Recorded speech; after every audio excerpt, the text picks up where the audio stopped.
Hola, ¿qué tal? Buenas noches. Comenzamos el programa de hoy. Ya lo saben, seguro que a lo largo de la jornada lo han escuchado. Los acusados de la manada han sido condenados a 9 años de prisión. Finaliza el juicio más mediático de los últimos tiempos en España para unos acusados a los que ya se les había realizado un juicio paralelo. La Fiscalía pedía 20 años de prisión para cada uno. Al final se queda en 9, ya que se les condena por abuso sexual, pero se les absuelve del delito de violación, con lo que para muchos está catalogándose la sentencia o se está calificando de sentencia salomónica. ¿Qué pasó en un portal de Pamplona la madrugada de aquel 7 de julio de 2016? Bueno, pues solamente 6 personas lo saben, los 5 integrantes de la autodenominada manada y la chica que posteriormente les acusó. En otro orden de cosas, conocemos los datos de empleo del primer trimestre del año. Bueno, pues son desesperanzadores, y es que aumenta el paro en Asturias en 3.200 personas y, por otra parte, bueno, pues el Principado registra la tasa de actividad más baja de España. De este tema no habló ni aportó ninguna solución ese faro de la sabiduría llamada José Luis Rodríguez Zapatero, expresidente del Gobierno, que ayer estuvo en Oviedo. No, Zapatero habló de otras cosas o de otras cosines. Comenzamos.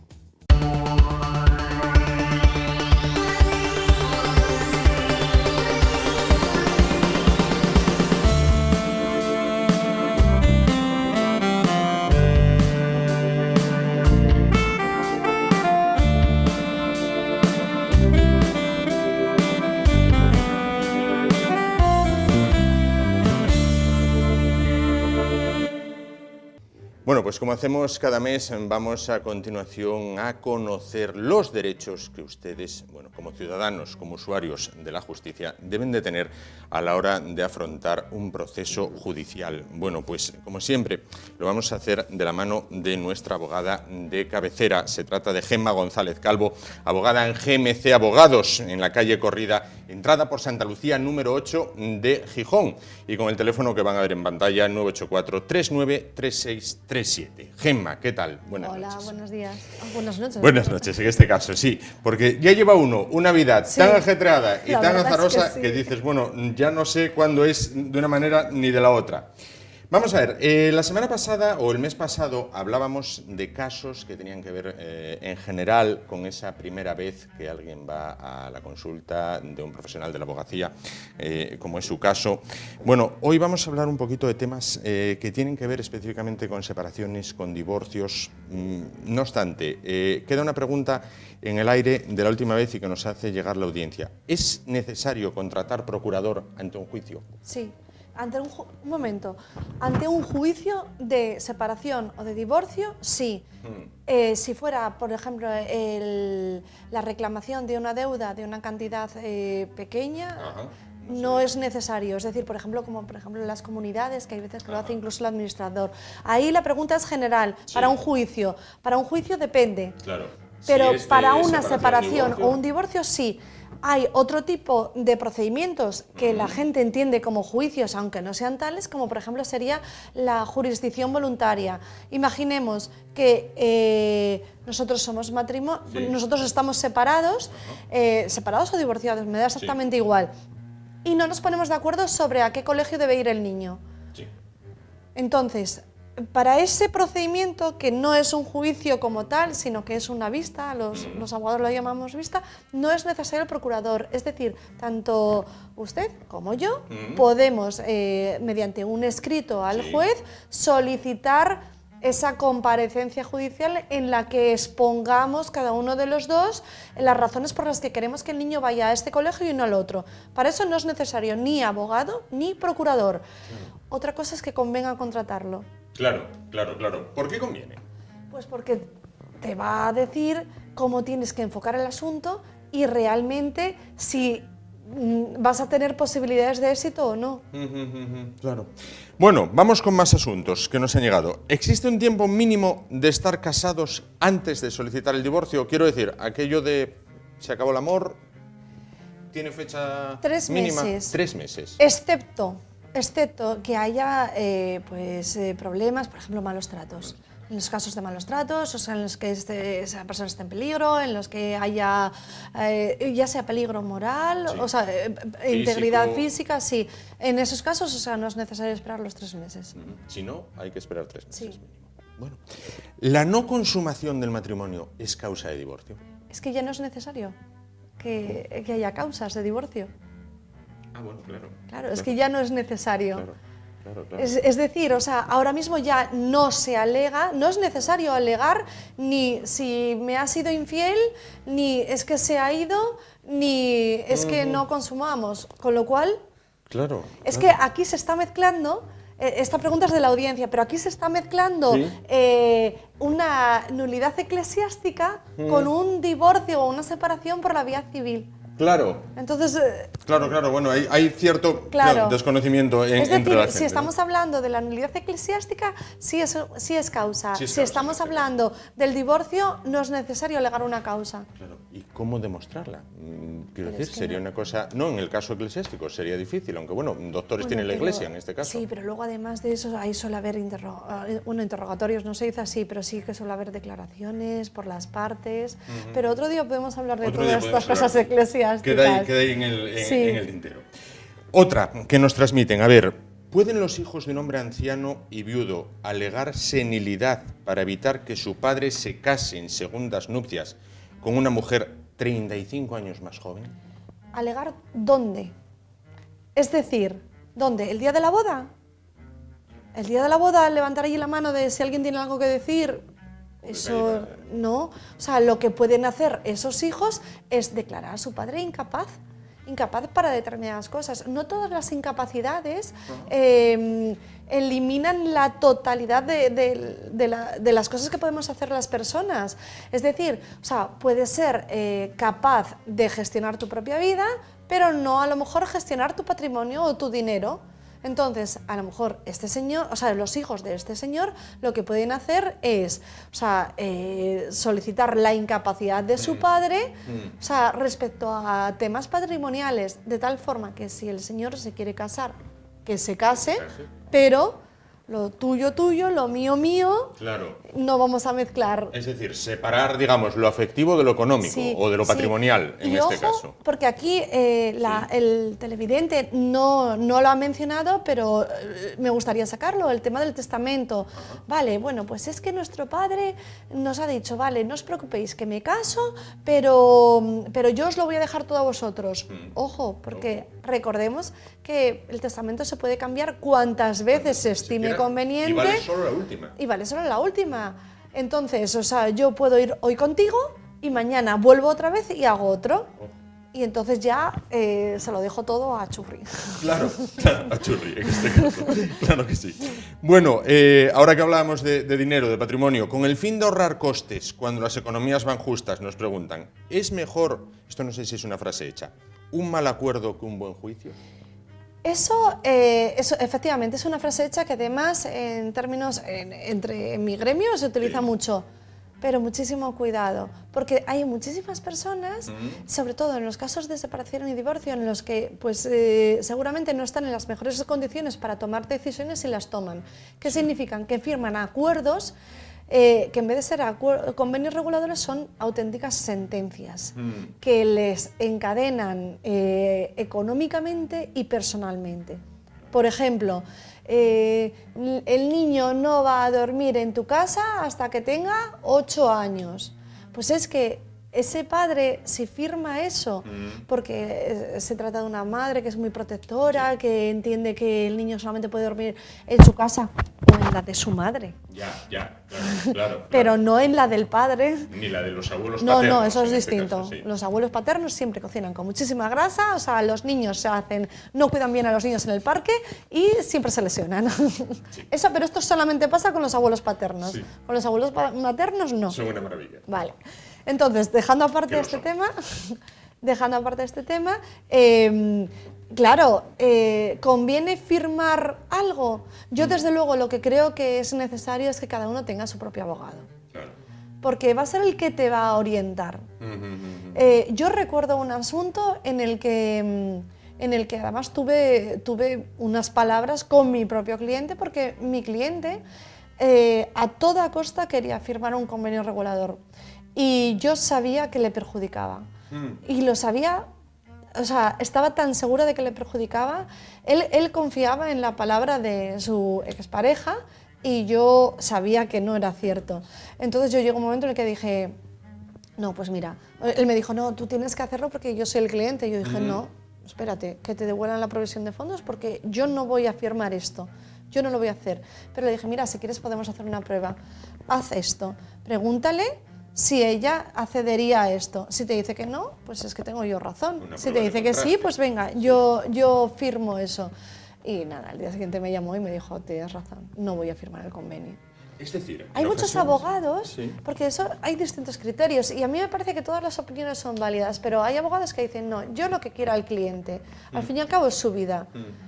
Yo no lo considero así. Yo digo, es que si yo sé que eso le va a perjudicar, yo no quiero encontrarme a ese cliente 2 años más tarde sentado en la misma silla en la que está hoy diciendo, sí, tenías razón, ¿y ahora qué hacemos? Porque posiblemente no voy a poder hacer nada. Claro. Entonces, el firmar, o sea, hay que ser muy consciente de lo que se está firmando. Yo me encuentro muchas veces, además de personas muy preparadas, o sea, muy preparadas y con unos puestos de trabajo importantes y que no tienen nada que ver, no es cuestión ni de cultura, ni de educación, ni de nada, que han firmado cosas que yo decía, pero ¿tú cómo firmaste esto? 2 más 2 son 4 y a ti no te da el dinero. Yo dice, bueno, es que en aquel momento me encontraba en una situación, tenía depresión, no lo veía. Moralmente me sentía culpable de algún modo. Sí, pero es que da igual, porque la primera, o sea, para pedir una modificación de medidas, lo primero que va a decir el juez es, oiga, pero usted fue asesorado. Sí, bueno, ella buscó un abogado y usted fue al abogado y el abogado le explicó, sí. No hay más preguntas. Claro. Lógico. Entonces, ojo con los acuerdos. Ojo con los acuerdos, sin duda.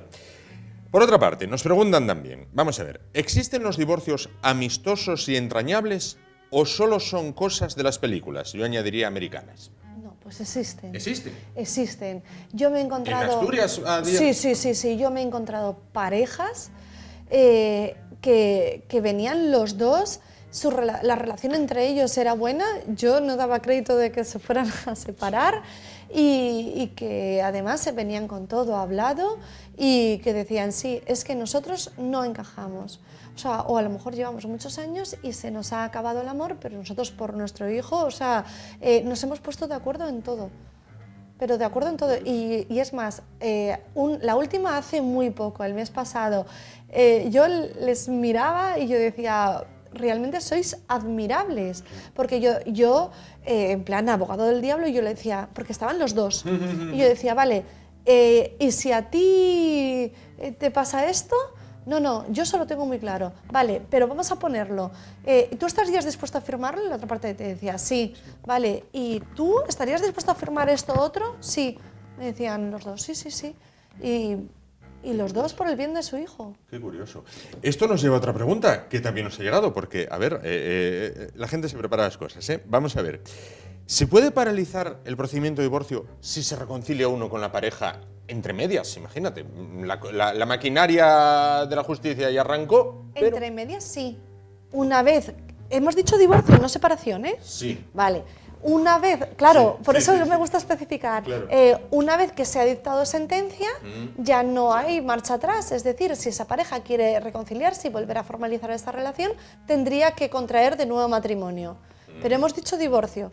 Claro. Ahora la pregunta es... ¿Y en separación? En separación, o sea, en separación se podría como volver a deshacer lo hecho. En la separación sí, en el divorcio no. Es decir, la separación tiene una marcha atrás, el divorcio ya no. Eso es, sí. Pero la marcha atrás también limitada. Y además, pues porque depende. Es decir, una vez que está dictada la sentencia, tiene efectos. Sí. Con lo cual, lo que no vamos a poder es darle efectos retroactivos. Vamos a suponer que, por ejemplo, en la sentencia de separación, ahora mismo dice, y usted tiene que pagar una pensión de alimentos de 300 euros. El señor la está pagando. pasan 2 años y se reconcilian. Sí. Y él dice, no, es el dinero. No. El dinero quedó. Eso es. Lo que salió ya no entra. Eso es.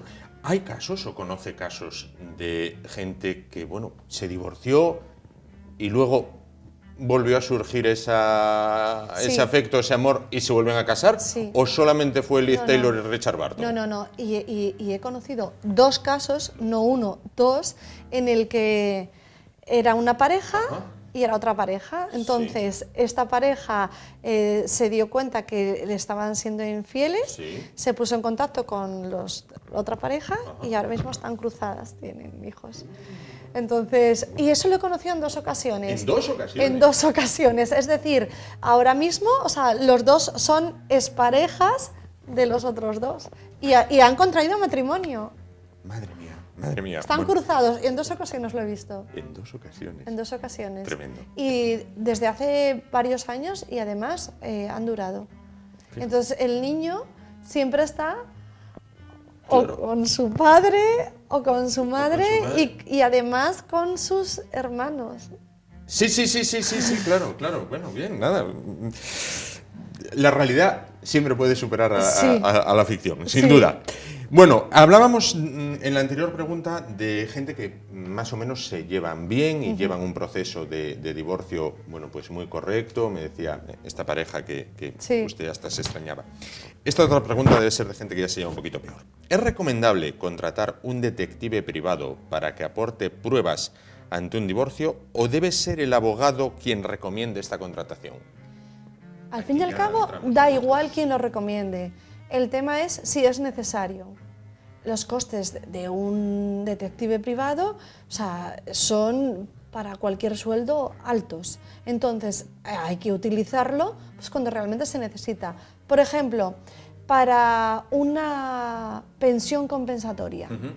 Vamos a suponer, o sea, la pensión compensatoria el señor se la está pagando a la señora, mientras que la señora no haya contraído un nuevo matrimonio Sí.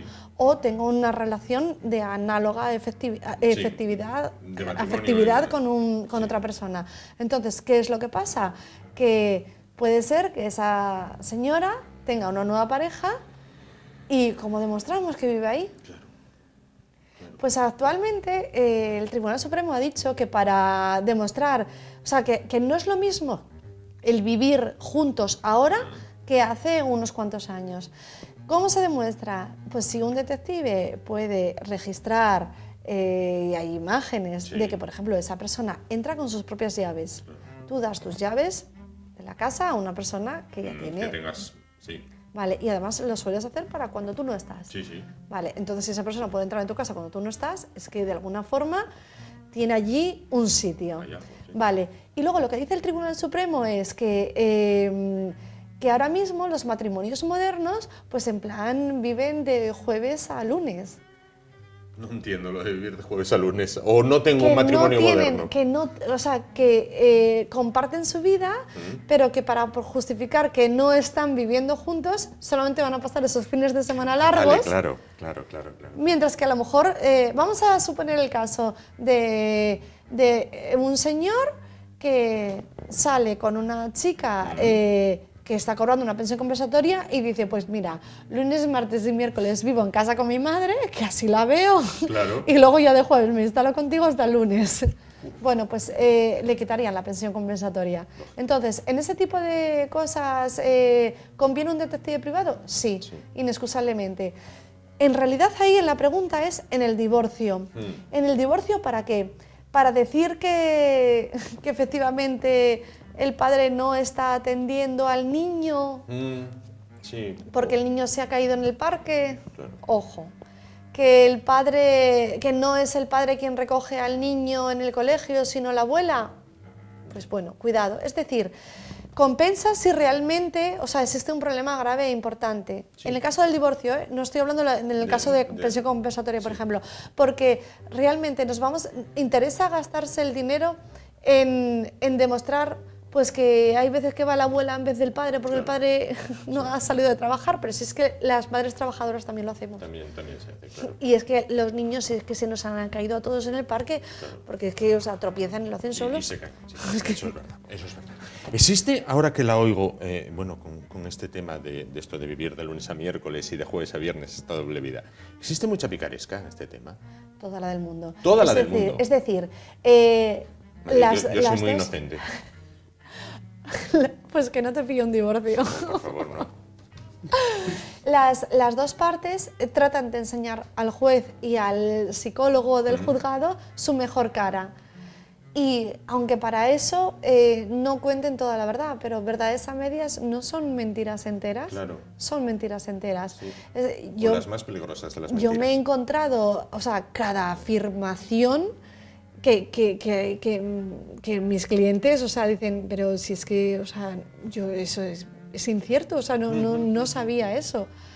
Entonces, sí, la gente allí, aparte que recordemos que, por ejemplo, en el caso estamos hablando de dinero al final, Sí. y en el caso de la custodia de los niños, con la custodia de los niños van otro tipo de compensaciones económicas, como puede ser la pensión de alimentos o el uso de la vivienda. Claro.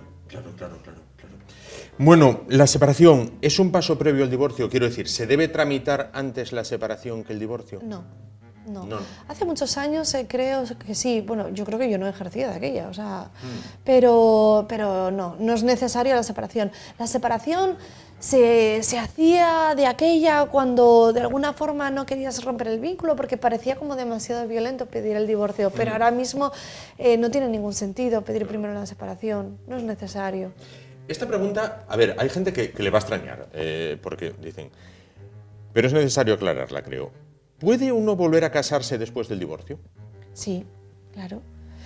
Después del divorcio, si el divorcio es por la vía civil, te puedes casar, evidentemente por la vía civil. Si has solicitado la nulidad eclesiástica, puedes volver a casarte por la iglesia, pero en cualquier caso te puedes volver a casar. Si divorcio, nueva boda. Y adelante. Claro.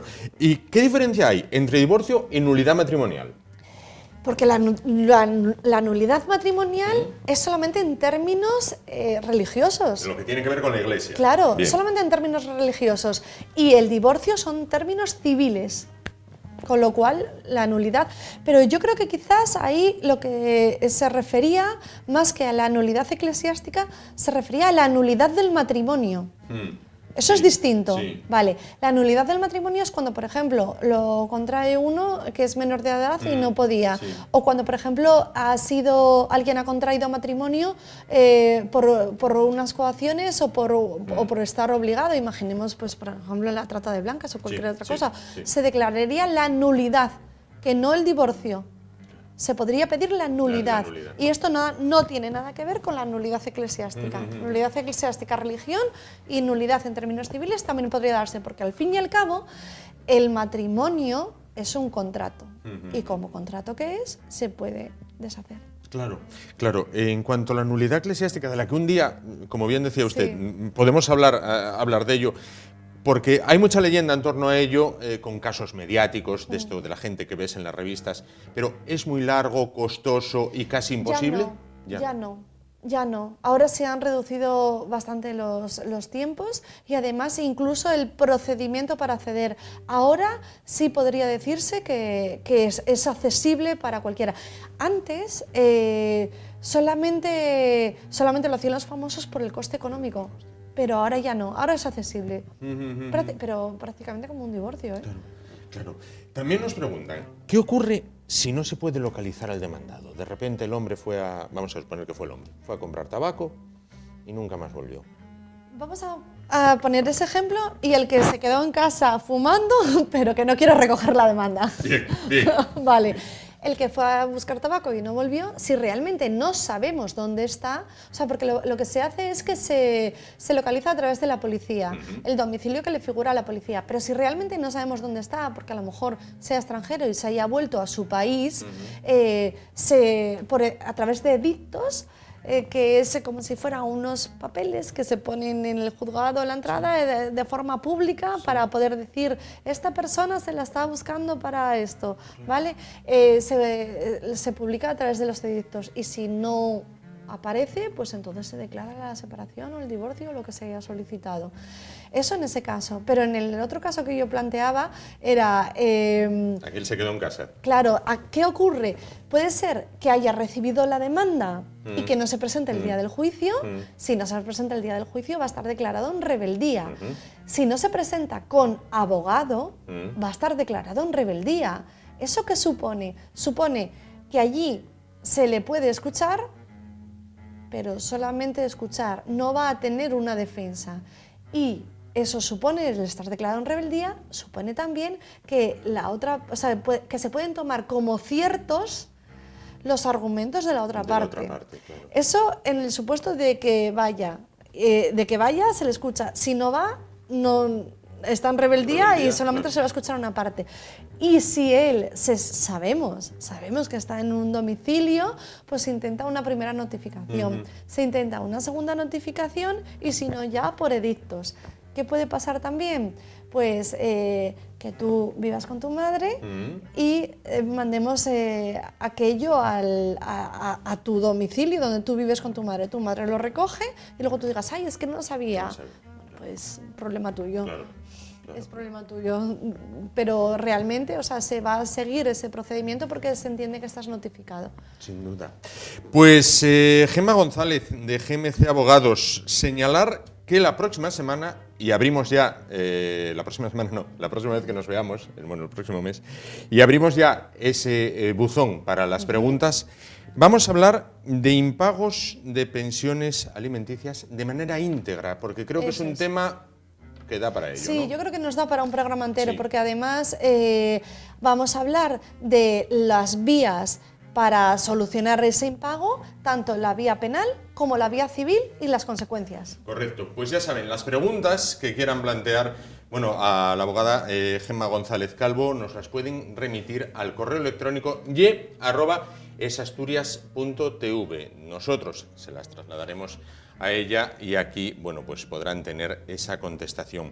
Gemma González Calvo, abogada en GMC Abogados, en calle Corrida Entrada por Santa Lucía 8 de Gijón, con teléfono 984-393637.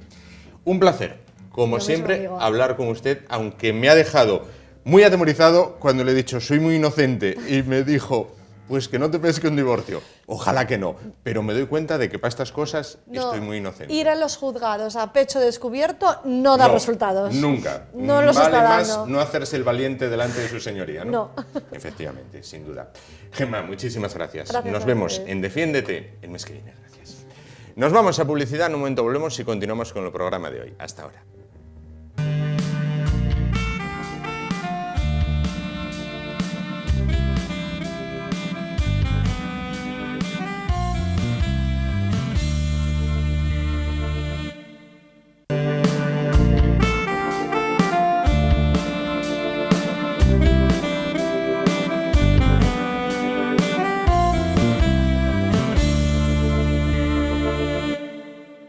Bueno, pues nos vamos de aspectos que tienen que ver con la ley, aspectos que tienen que ver con la salud. Vamos a hablar a continuación con profesionales de la farmacia, más concretamente de la farmacia de Ana, en la calle Silla del Rey, número 6 de Oviedo. Bueno, pues siempre hablamos de prevenir o curar enfermedades. Afortunadamente, la inmensa mayoría de la población somos individuos sanos. Sin embargo, bueno, pues ahora con la llegada del buen tiempo, o el teórico buen tiempo, pues llega el momento en el cual quizás, bueno, pues realizamos mayor actividad física, programamos actividades al aire libre, algunos deberíamos de programarlas o realizarlas con mayor asiduidad de lo que en verdad lo hacemos. Bueno, llegan esas actividades, como decimos, encaminadas a conseguir una imagen más acorde a la que queremos, la tradicional operación bikini, que se sucede año tras año. Hay que realizarla siempre con seguridad, con unos parámetros que lo bonito no afecte a lo sano. Bueno, vamos a hablar de distintos aspectos que tienen que ver con esto y lo vamos a hacer con el farmacéutico José María Obeso. ¿Qué tal? Buenas noches. Hola, buenas noches. Y junto a él, la técnica en farmacia Cristel Uría. ¿Qué tal? Buenas noches. Buenas noches. Bueno, pues entonces, ¿qué aspectos se deben cuidar para mantener un correcto estado de salud? Bueno, básicamente la alimentación tiene que aportarnos los nutrientes que necesitemos, que cada momento estemos sanos y que nuestra microbiota esté cuidada. Por otra parte, si tenemos una actividad física regular y los ciclos adecuados de descanso, vamos a estar mucho más saludables. Además, también podemos complementar todo esto con programas de detoxificación. Al final, de lo que se trata es de que nuestros ciclos biológicos sean coherentes, sean normales, y de que las pautas de alimentación y descanso sean las adecuadas. ¿Fácil de decir, difícil de hacer o es llevadero? Nuestro ritmo de vida actualmente no nos permite en muchos casos llevarlo a cabo como debiera y bueno, pues al final son cosas muy simples, muy sencillas que ninguno llevamos a cabo como deberíamos. Cristel, ¿quién debe cuidar de forma especial su microbiota y con qué productos? Cualquier persona debe hacerlo. Una persona que no se suele poner enferma muy a menudo y que no tenga problemas gastrointestinales, con una simple dieta que cuide la dieta sería suficiente, porque no debe tener la microbiota muy alterada. Ahora, una persona que se suele poner enferma, que está polimedicada, que incluso tiene alguna molestia, ahí ya sí que necesitaría un tratamiento específico. Nosotros, a la hora de aconsejar un producto, debería ser de calidad, que tenga unos estudios que confirmen que sean eficaces, que tengan una eficacia y no todos los productos que hay en el mercado, incluso en farmacias, los presentan. No todos son iguales, ¿verdad? No, y no presentan los estudios de eficacia que deberían presentar. Entonces, por eso es muy importante acudir a profesionales que controlen estos temas, que conozcan estos productos, para saber recomendarlos a diferentes personas con diferentes patologías. Claro. Bueno, hablamos habitualmente de detoxificación o detox. Cada vez se escucha más sobre programas de este tipo. ¿Cuáles son los beneficios de una detoxificación? Al final, la detoxificación es simplemente eliminar las sustancias tóxicas de nuestro organismo. Las sustancias tóxicas se acumulan pues, por el tipo de vida que llevamos, por el estrés, por el consumo de ciertas sustancias, alcohol, tabaco, incluso contaminación y sobre todo por la persona que toma medicamentos, por la toma de medicamentos. Entonces, estos programas lo que hacen es ayudar a nuestro organismo a depurar, en concreto al hígado y al riñón. Los beneficios, pues que estos órganos se preservan, van a alargar mucho su vida útil, no vamos a tener problemas cuando ya seamos viejos. Y sobre todo que nuestra calidad de vida se va a beneficiar desde un primer momento. Vamos a estar limpios, vamos a realizar actividades cotidianas mucho más fácil de lo que lo hacíamos. Vamos a evitar alergias y algún tipo de enfermedades que se empeorarían en caso de estar más saturados de estas sustancias.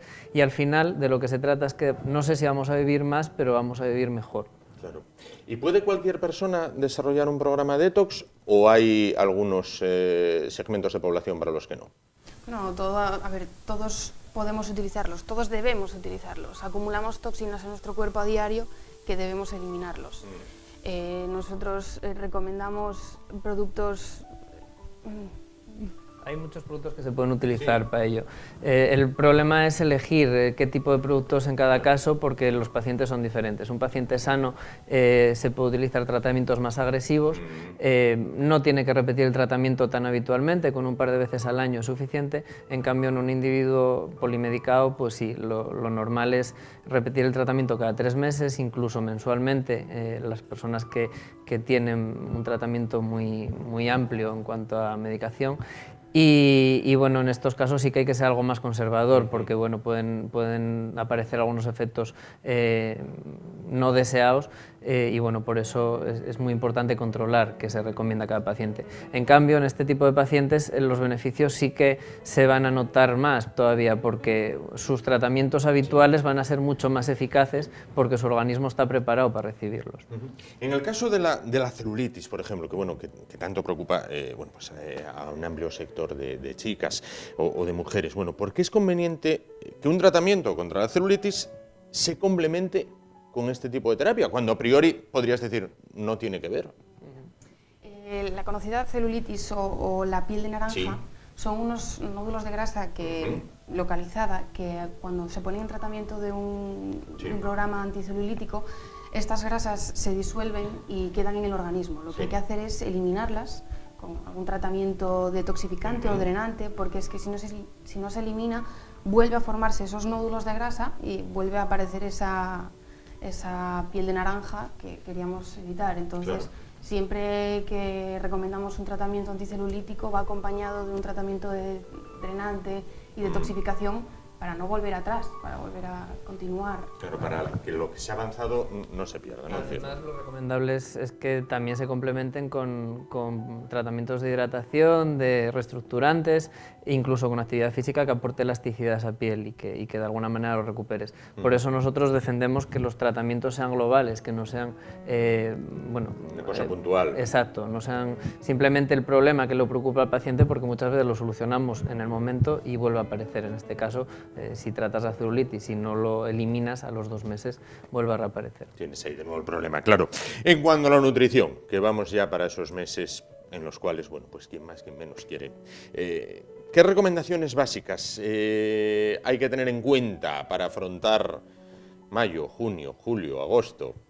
Ahora de cara a verano hay una gran variedad de alimentos de calidad y lo que habría que hacer es aprovechar a media mañana, a media tarde, comer esas piezas de fruta que igual no aportamos a la dieta. Las hortalizas y verduras frescas, cuanto menos cocinadas, mejor, siempre siendo el ingrediente principal en cada plato. Los pescados y las carnes blancas, a poder ser, que sean por la noche, a la plancha o al vapor. Limitar los arroces y las pastas como máximo 2-3 veces por semana en las comidas, nunca en la hora de la cena. Y sobre todo hidratarse, la hidratación muy importante, intentando evitar también todos los zumos naturales, refrescos azucarados, donde esté el agua, claro, que se quite lo demás. Sin duda. Bueno, y si fuera necesario tener que tirar de algún complemento nutricional, ¿con cuál nos deberíamos de quedar? Pues yo soy de los que recomienda siempre el magnesio. El magnesio al final está implicado en procesos de recuperación muscular, de conciliación del sueño. Al final el magnesio se utiliza en muchas reacciones metabólicas y lo que tomamos en la dieta se utiliza para eso, no para estos otros procesos que quizá nos preocupen más. Entonces, bueno, un suplemento de magnesio no le viene mal a nadie y lo vamos a notar muy rápido. Por otra parte, yo soy también de los que recomienda tomar probióticos permanentemente o muy habitualmente.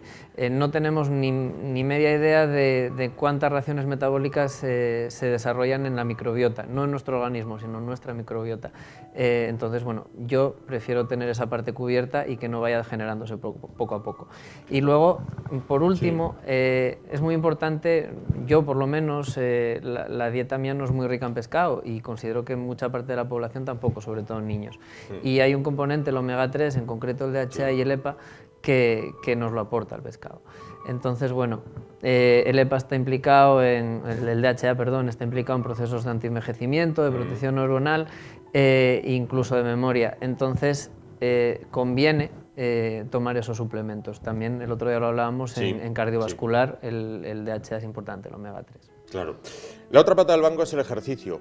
Bueno, ¿qué pauta de ejercicio diario es recomendable, aconsejable en esta época del año? Sería suficiente caminar 30 minutos al día a un ritmo medio alto, sin pausa. Ahora, de cara al buen tiempo, recomendamos ejercicios al aire libre que además previenen muchos problemas de osteoporosis para sintetizar la vitamina D, siempre utilizando protección solar adecuada y con especial cuidado personas alérgicas. Claro. ¿Con caminar vale entonces? A ver, media hora, si es media hora a un ritmo medio alto, que no tengas pausa y eso, sería suficiente. No obstante, José María, el ejercicio a mucha gente le ha provocado el desarrollo de lesiones. Hay mucha gente que se aficionó a esto del running y te dicen, oye, pero es que quedó con la rodilla destrozada o con los tobillos destrozados. Bueno, ¿cómo prevenir o tratar esos problemas más cotidianos? Bueno, lo primero es ser coherentes. No podemos hacer una actividad para la que no estamos preparados. Ir incrementando la carga poco a poco es fundamental. Por otro lado, todo lo que vinimos hablando estos minutos sobre nutrición, complementos, etcétera, suplementos, van a prevenir muchas de estas lesiones. El magnesio, como decía, está implicado en muchas de estas recuperaciones musculares y es de gran ayuda. Pero además yo, bueno, sí que si tengo que recomendar algo, los geles de calentamiento sobre todo y de posactividad, vuelta a la calma, son muy útiles. Sí. Sobre todo en el calentamiento porque yo creo que no le damos la importancia que tiene. En muchas ocasiones empezamos la actividad física y nos olvidamos de esta parte que prepara el cuerpo. Y luego, bueno, si ya hay situaciones específicas, una actividad un poco más profesionalizada o más intensa, sí que hay complementos tanto para el desarrollo como para la recuperación, pero es importante que siempre los pauten profesionales. No vale ir a cualquier superficie, coger lo que consideremos, porque no todos valen para todos los pacientes. Lógico. El descanso. Vamos a ver, tradicionalmente se dice hay que dormir 8 horas. Yo no sé si esto es así. ¿Por qué es importante? Es parte del metabolismo. Muchas reacciones metabólicas se llevan a cabo cuando estamos descansando. Entonces, si la pauta de descanso que tenemos no es la correcta o el descanso perdón, no es de calidad, estas reacciones no se llevan a cabo cuando se tienen que hacer, consumen energía en otro momento del día y no están siendo 100% eficaces. Así que lo ideal es que el sueño sea cuando tiene que ser y reparador. ¿La siesta es recomendable, la siesta tan española? Hay gente que la necesita y hay gente que no la necesita. En cualquier caso, no es contraproducente. Malo no es, entonces. No. Bueno, pues algo que nos llevamos los españoles. Bueno, mucha gente, no obstante, tiene problemas para relajarse, incluso para dormir. Bueno, ¿cómo hacer para poder conciliar el sueño y no pasarse esa noche en blanco con los ojos abiertos como platos? Pues igual que lo que hablamos en la actividad física, muchas de las pautas higiénico-dietéticas que fuimos dando ayudan en este sentido. También el magnesio está implicado, por supuesto. Tomar, como decía Cristel, la fruta por la tarde va a ayudar a que estemos preparados para producir lo que tenemos que producir a la hora de irnos a la cama, pero bueno, cualquier caso hay que tratarlo de una forma individualizada. No siempre el problema es el sueño, puede haber problemas de estrés, puedes ir cargándote durante el día y bueno, en la farmacia somos partidarios de tratar cada caso por separado. Nosotros solemos aconsejar cuando hay siempre es individualizar el problema, o sea, no todos tienen el mismo problema, el mismo insomnio o estrés, entonces problemas de estrés, problemas de concentración, podemos recomendar espino blanco, valeriana, en otros problemas como el bajo estado de ánimo, se bajo puede pautar azafrán, por ejemplo. ¿Azafrán? Sí, rodiola o azafrán. Incluso, bueno, muchos de ellos se complementan con melatonina. Ese remedio casero que funciona o aplican en algunas casas de un vasito de leche caliente para ir para la cama, ¿es más psicológico o tiene algún tipo de efectividad? Es como lo otro, malo no es, sobre todo si es por la noche. Yo no soy muy partidario de la leche, pero bueno, por la noche y es un vaso solo, no va a venir mal, ahora que tenga efectividad por algo. Claro. El jet lag. Bueno, hay gente que, quizás los más afortunados, pues vayan a viajar, a realizar un viaje transoceánico y llegan y dicen, salí de día, llegué de día, salí de noche, llegué de noche, tengo el sueño cambiado. Claro, estos tratamientos ya se basan un poquito más con el aporte de melatonina. Siempre hay que tener en cuenta los atrasos de las horas o los adelantos de las horas según el viaje que se vaya a realizar y claro, hay que indicar muy bien cuándo tienen que tomarlos, tanto la melatonina como si necesitan otro aporte de vitaminas para conseguir llegar hasta la hora del sueño que se ha indicado. Claro. Como conclusión, José María, Cristel, vuelvo un poquito al principio. Pautas sencillas, fáciles de aplicar y un poco lo del ejercicio, no querer ser de repente, pues me aficioné al running y ahora quiero ser el mayor corredor profesional, ¿no? Ir pasito a pasito. Exacto, lo principal es ser coherente y pensar que no siempre un problema se soluciona con un medicamento, sino que tenemos que ver qué estilo de vida llevamos, bueno, se llaman pautas higiénico-dietéticas, pero al final es eso, que los ritmos biológicos sean adecuados, que cuando toca hacer una cosa se haga y cuando toca descansar se descanse. No recurrir siempre a los medicamentos, sino que sepamos que hay muchos suplementos que nos van a ayudar en estos procesos, y cuando haya dudas preguntar siempre a profesionales, a los que pueden orientarnos con seguridad. Claro, sin duda. Recuerden, preguntar siempre a profesionales. En caso de duda, consulte al farmacéutico. Es además lo que ponen siempre en las pantallas de televisión cuando anuncian un medicamento. Antes de que nos vayamos, antes de despedirnos, ¿hay alarma en Asturias porque no hay Dalsi en las farmacias? Porque hay muchas mamás muy preocupadas por este tema. Falta el Dalsi, falta todo. Alarma evidentemente hay, que sea justificado o no ya es otra cosa. Hay productos de sobra que tienen la misma composición que el Dalsi y que el efecto es exactamente el mismo. El problema con el Dalsi es circunstancial, es un fallo creo que en el prospecto, además menor, es un fallo en el volumen de un envase. Pero bueno, los niños tienen medicación para sustituir este producto sin problema en cualquier farmacia. Preguntar al farmacéutico que no hay problema en ese sentido. Pues ya está, tranquilícense, mamás de esta región, pregunten siempre al farmacéutico, pónganse en manos de profesionales, que solución hay para todo. Pues Cristel Uría, técnica en farmacia, muchísimas gracias por estar con nosotros esta noche. José María Obeso, farmacéutico en la farmacia de Ana, en la calle Silla del Rey, número 6 de Oviedo. Muchísimas gracias por estar con nosotros esta noche. Bueno, pues nos vamos muy rápidamente, un par de anuncios y volvemos. Hasta ahora.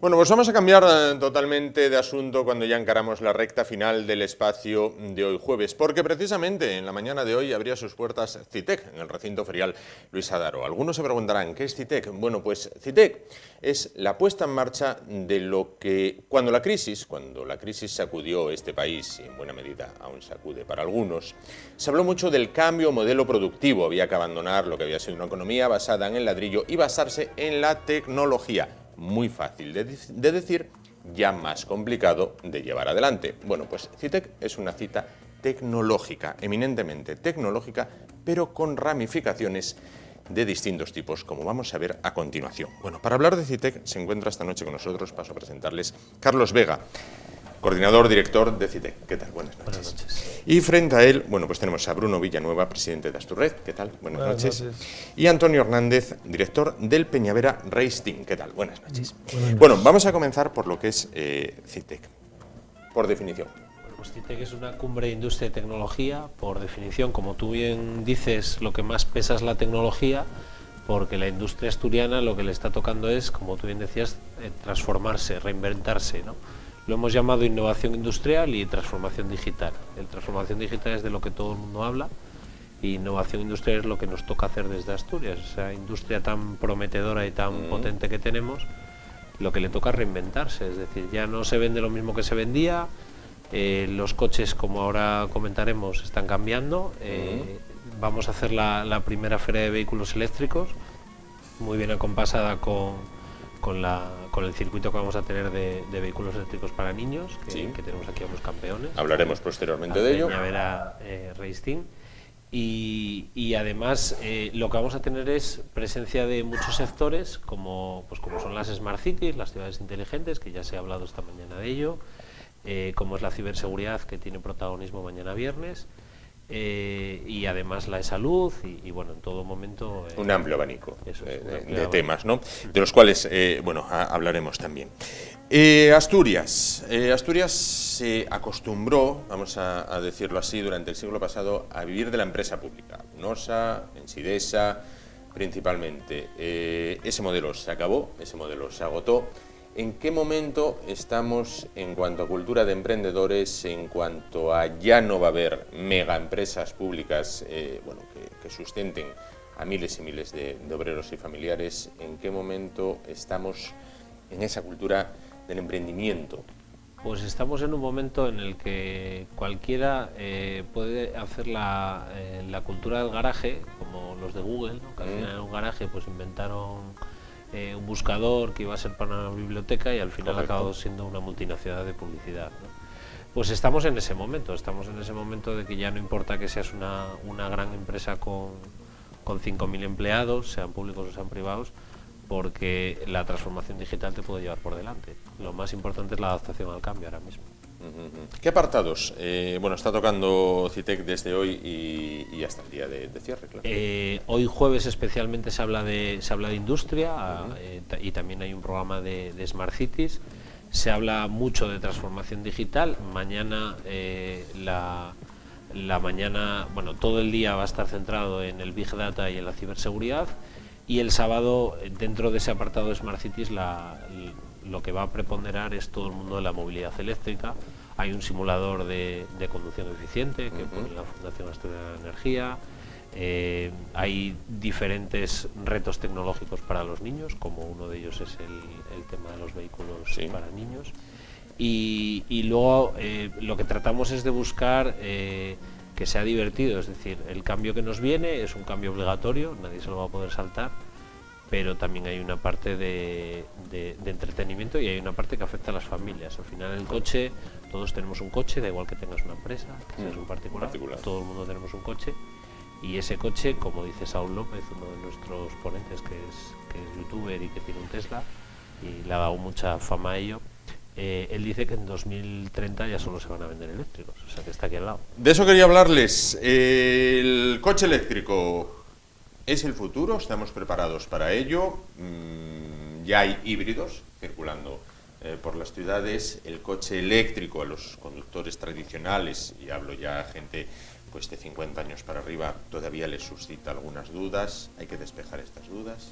Una de las soluciones que ofrecemos es que vamos a tener una concentración de vehículos eléctricos de particulares. Cualquiera con su vehículo eléctrico entra en CITEC completamente gratis y puede explicarle al resto de la gente pues su visión de lo que es tener un vehículo eléctrico. Que bueno, al final, si nadie te lo cuenta, esto no te fías, ¿no? Entonces vamos a tener allí, hay una concentración, que hay 12 vehículos confirmados, que es a las 12 de la mañana del sábado, para que también lo vean los críos, para que se vea realmente que la cultura del vehículo eléctrico está creciendo mucho. Viene incluso de Burgos a la concentración para que lo puedas ver, para que veas diferentes opciones, que el vehículo eléctrico, además de no contaminar, es sostenible y ya es una realidad, no es futuro, es una realidad. Claro. Bruno Villanueva, como presidente de Asturred, Asturias y su tejido empresarial, ¿están preparados para apartados que vemos en CITEC? Tiene que prepararse, ¿no? Estamos en el camino. Nosotros desde la asociación estamos siempre promoviendo que las empresas dejen de ser un modelo de empresa en vía de desarrollo y que se conviertan en empresas 4.0, ¿no? Que vayan para arriba. Y de hecho notamos mucho las empresas que están en ese camino. Se nota porque inmediatamente crecen. En Asturias lo que notamos todavía que queda alguna empresa zombie, ¿no? Llamamos empresas zombies aquella que llegas, te recibe muy bien, te invitan a café, ¿no? Pero te empiezan a marear con papeles, con más documentación y al final no cuaja, pero no por nada, sino porque no tienen capacidad de que cuaje aquello. Esas empresas todavía quedan y son las empresas que a mí me gustaría, ¿no?, poder reconvertir en empresas 4.0 y creo que es un poco la labor que nos toca, ayudar a las empresas a desarrollarse desde cero para arriba y a las otras a convertirse de zombies en una empresa viable. Nosotros en Asturias, entre Asturias, Vizcaya y Cantabria, estamos 3.000 empresas, desde muy pequeñitas a muy grandes, y vamos notando que hay un cambio superior en otras zonas, pero que en Asturias estamos empezando a coger ese tren. Claro. Y actividades como CITEC son fundamentales para la región. Aunque sea una frase hecha, en el mundo empresarial, ¿renovarse o morir? Sí, sí, no, es que el que no se renova o no tiene intención de renovarse es un zombie. O sea, así de claro. Tenemos que dejar la cultura del subdesarrollo. Es decir, no se puede llorar, hay que entender lo que quiero decir, ¿vale? Sí. Pero no se puede llorar por empresas que vienen del pasado, que son empresas de países en vías de desarrollo, que no aportan nada. Tenemos que cambiar el modelo y tenemos que ir a un modelo donde las empresas sean capaces de competir a niveles internacionales desde sus propias oficinas, ¿no? es un poco el mundo de la tecnología, y en Asturias y dentro de la asociación y dentro de CITEC también hay bastantes que están consiguiendo romper moldes y destacar en otros aspectos, ¿no? Y eso yo creo que es el modelo que tiene que asumir Asturias, ¿no? Por así decirlo un poquito, el ejemplo de Suiza. Claro, claro, sin que suene a ciencia ficción, compararnos con Suiza en ningún modo. No. Bueno, dentro de CITEC va a haber un apartado, es Electric Move, y ahí, bueno, nos vamos a encontrar, entre otros, con el Peñavera Race Team, cuyo director, bueno, pues Antonio Hernández, está aquí, es un poco, para que hagamos una idea, el Briatore de este equipo. Entonces, bien, salvando un tanto las distancias, pero es el Briatore de este equipo. Bueno, va a haber una competición, aunque quizás no esté bien llamar la competición, porque lo importante, y más cuando de chiquillos se trata, es participar, no competir. Eso es. Bueno, esta actividad salió sobre todo, la trajo Bruno, la trajo de Bilbao, de un amigo suyo que se llamaba Primitivo, que la trajo aquí a España, y es hacer ver que la ingeniería y la tecnología puede ser ilusionante y muy interesante para los chavales. Hay un gran déficit de ingenieros y el que lo ha traído era ingeniero que se dedicaba a recursos humanos y no encontraba ingenieros. Es una actividad que estaba en Canadá, en Inglaterra tenían 800 equipos y los chavales que participan en esta actividad, pues el 90% terminaba estudiando ingeniería vocacionalmente, ilusionados con eso. Ahora está muy de moda, hay una moda que se llama STEAM, que es ciencia, tecnología, ingeniería, arte y matemáticas, y ilusionar a eso a los chavales.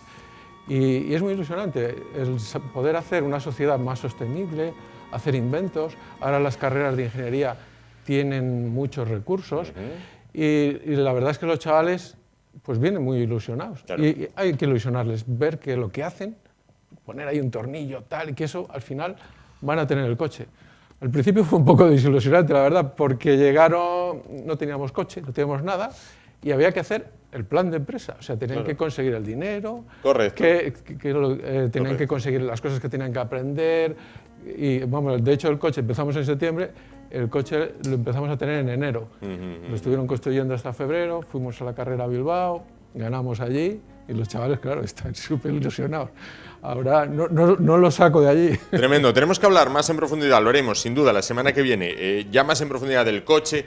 Incluso, bueno, así se lo adelantamos, vamos a tener a un joven piloto de ese monoplaza, un joven piloto de tan solo 8 años, pero que ya verán además en las imágenes cómo se desenvuelve a los mandos, al volante de ese vehículo. Bueno, volviendo a lo que es CITEC, Carlos, usted es una persona joven, en algún momento, bueno, pues cuando empezaba a familiarizarse con la tecnología, pensó que iba a ver algunas de las cosas que está viendo ahora, y en algún momento ahora se para a pensar ¿qué es lo que va a haber dentro de 30, 40 años? No, evidentemente la tecnología evoluciona mucho más rápido de lo que nos imaginamos. Hay muchas cosas que no conocemos, hay cosas que no esperábamos, es decir, los juguetes teledirigidos que teníamos de pequeños hoy en día son los drones con los que se graban los mejores planos de la tele y al final eso era el helicóptero con el que jugabas de pequeñito, ¿no? Y era un juguete.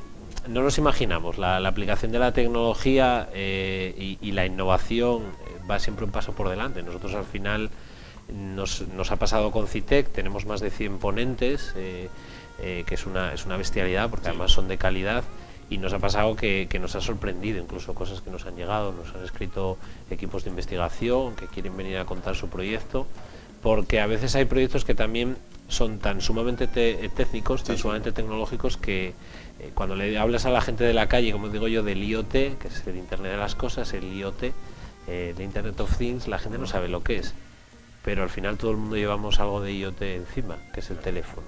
Claro. Yo leía en este verano, no sé si fue este verano o si el pasado, una entrevista en un diario de tirada regional. Hacía una entrevista a alguien vinculado con el mundo de la telefonía móvil y decía: en el teléfono móvil que tenemos actualmente todos en el bolsillo lleva más tecnología que la primera nave con la que los americanos llegaron a la Luna. ¿Esto es así? Sí, seguro.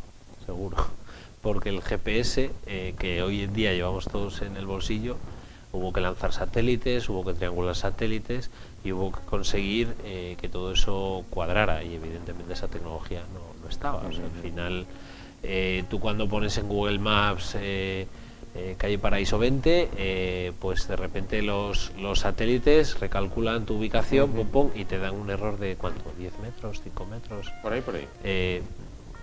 Eso evidentemente no existía, ¿no? España no debe darse el lujo de perder esta carrera después de haber perdido otras a lo largo de su historia. Desde luego que no, desde luego que no.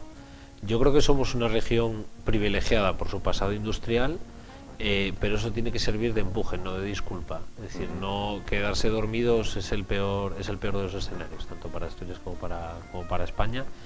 Y a nivel de ciertas temáticas estamos muy por delante, como es el tema en ciberseguridad estamos considerados una potencia, Sí. y aún así los que tenemos enfrente, cuidadín con ellos. Entonces, bueno, pues eso es un poco lo que tenemos que hacer, seguir para arriba. Bueno, para finalizar, ¿cómo acudir, cuándo, dónde? Ya ha empezado hoy, pero bueno, está ahí el fin de semana. Sí, es muy sencillo, hay un programa amplísimo, completísimo, todavía queda mucho por ver. Y nada, la entrada para adulto cuesta tan solo 2 euros, para niño cuesta 1 euro, y luego hay un abono que cuesta 5 euros que te permite pues ir los 4 días, ir desde el jueves hasta el domingo. Claro.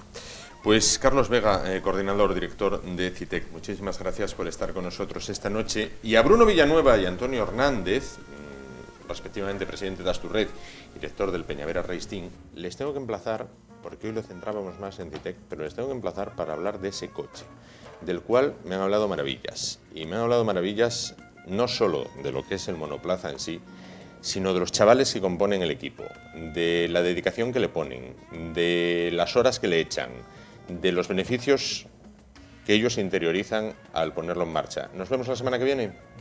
Nos vemos la semana que viene, sin duda. Aquí vendremos. Porque la semana que viene también les veremos a ustedes. Ya lo saben que volvemos el martes. Será a partir de las 10 de la noche, aquí en Es Asturias Televisión. Correo electrónico para ponerse en contacto con nosotros, con nuestros invitados y con nuestros colaboradores, y@esasturias.tv. Tengan buen fin de semana, si salen a la carretera, precaución, y nos vemos el martes a las 10. Hasta entonces.